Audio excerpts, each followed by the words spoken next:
कारल्याची भाजी कडू होऊ नये त्यासाठी 8 टिप्स. न आवडतं कारलं सुद्धा होईल आवडतं. पहिलं, कारल्याचा कडूपणा त्याच्या बियांमध्ये सर्वाधिक असतो, त्यामुळे त्याचा कडूपणा कमी करायचा असेल तर बिया काढून शिजवा. रस बनवताना बिया काढल्यानंतर कारल्याचा वापर करा, त्यामुळे त्याला कडू चव लागणार नाही किंवा खूप कमी लागेल.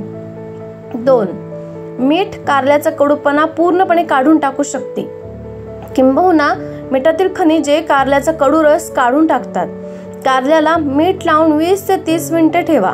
असे केल्याने सर्व कडू रस बाहेर येईल. याशिवाय कारले सोलून शिजून घ्या, यामुळे अधिक कडूपणा जाणवणार नाही. 3. कारल्याची भाजी करताना कारल्याचे छोटे छोटे तुकडे करावेत. चिरलेल्या कारल्यात दही घालून ते नीट मिसळून घ्यावं. 1 तास दह्यात कारल्याचे तुकडे ठेवल्यानंतर ते फोडणीस घातले तर कारल्याचा कडूपणा दूर होतो. 4. कारल्याचा कडूपणा कमी करण्यासाठी कारलं सोलून कापून घ्यावं. कारल्यावर थोडं मीठ आणि कणिक टाकावं. 1 तासाने कारल्याचे तुकडे पाण्याने धुवून मग फोडणीस घालावे. 5. कारल्याची भाजी करताना ती तव्यावर चांगली परतून घ्या. या पद्धतीने भाजी कोरडी होईल.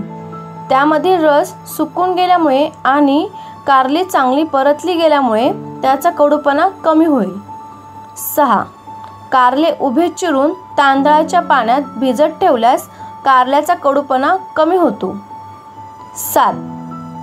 कारल्याची भाजी करताना त्यात कांदा, बडीशेप आणि शेंगदाणे या घटकांचा वापर अधिक करावा. हे सर्व घटक कारल्यातील कडूपणा कमी करण्यास मदत करतात. 8. कारल्याची भाजी केल्यावर ती परतून गॅस बंद करण्यापूर्वी त्या भाजीत थोडा गूळ टाका. गुळाचा गोडवा कारल्याचा कडूपणा कमी करेल. व्हिडिओ संपूर्ण पाहिल्याबद्दल धन्यवाद. व्हिडिओ आवडली असेल तर आई मला भूक लागलीला लाईक, शेअर व सबस्क्राईब करून सपोर्ट करा. धन्यवाद.